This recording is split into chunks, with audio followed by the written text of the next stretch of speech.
अस्सलाम वालेकुम स्टूडेंट्स, आज हम पेज नंबर 21 के ऊपर सेकंड लेक्चर अपना स्टार्ट कर रहे हैं साउंड वेव्स के ऊपर, जिसके आज हमारा जो लेक्चर है वो साउंड वेव्स की लॉन्गिट्यूडनल नेचर को हमने डिफ़ाइन करना है। हमने प्रीवियस क्लास में प्रीवियस चैप्टर में जो सा वो डिस्कस किया था कि साउंड वेव्स जो होती हैं वो दो तरह की जो सा वो मूवमेंट कर सकती हैं। लाइक दो तरह की उनकी मेन मैकेनिकल वेव्स की दो तरह की मेन टाइप्स होती हैं, एक होती हैं लॉन्गिट्यूडनल वेव्स और एक होती हैं कंप्रेशन वेव्स, ठीक है, ट्रांसवर्स वेव्स जिनको हमने कहा था। तो यहाँ पे हम लॉन्गिट्यूडनल वेव्स को डिस्कस कर रहे हैं। लॉन्गिट्यूडनल वेव्स को इसलिए डिस्कस कर रहे हैं क्योंकि हम साउंड वेव्स को पढ़ रहे हैं और साउंड वेव्स हमारे पास लॉन्गिट्यूडनल नेचर को शो करती हैं। उसके एक्सपेरिमेंट के लिए, उसको डिफाइन करने के लिए हमने किसकी हेल्प ली? बोला हमने हेल्प ली ट्यूनिंग फॉक के। ट्यूनिंग फॉक हमारे पास क्या बोला, एक vibration producing sound producing device है जो कि हमारे पास डिफरेंट किस्म की साउंड्स को प्रोड्यूस करता है। फर्स्ट ऑफ ऑल हमने जब उसको ट्यूनिंग फॉक के ज़रिए के साथ जो सा ना उसको वाइब्रेट किया, पैड के साथ मारा, तो उसमें सिंपली नॉर्मल किस्म की वाइब्रेशंस प्रोड्यूस हो रही थी।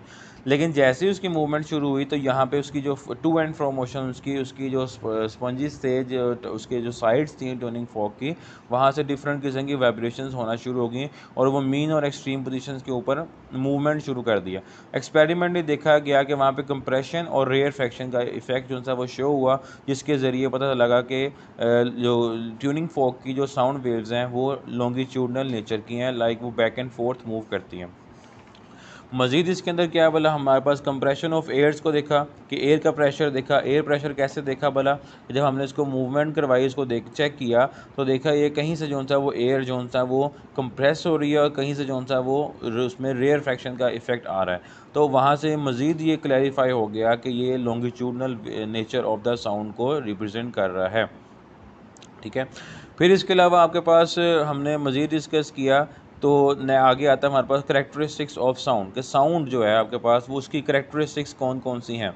तो साउंड क्योंकि एक फ़िज़िकल क्वांटिटी है और इसका ताल्लुक हमारी physical condition of the year पे बहुत मेजरली डिपेंड कर रहा है।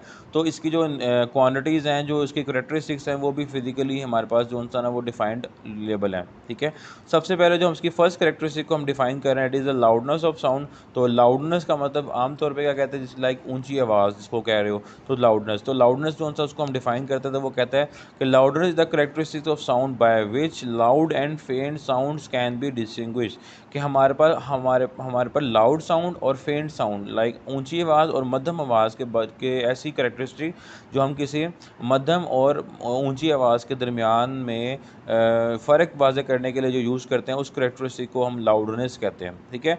फॉर एग्जांपल जैसे हम क्लास में लेक्चर्स दे रहे होते हैं, टीचर्स जो सा वो बात कर रहे होते हैं, तो हम लोग जो सा ना वो लाउड साउंड में बात कर रहे होंगे ताकि आप लोग तक बात को क्लियरफाइली चीज़ पहुंच जाए।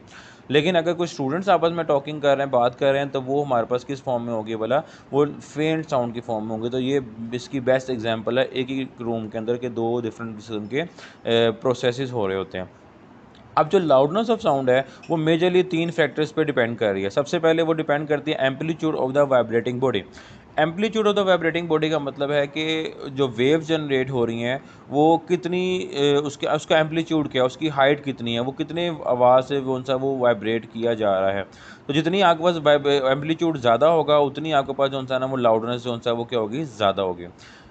Okay, thank you for the lecture. इंशाल्लाह नेक्स्ट लेक्चर में हम इसको मज़ीद जो सा ना वो कंटिन्यू करेंगे। Thank you.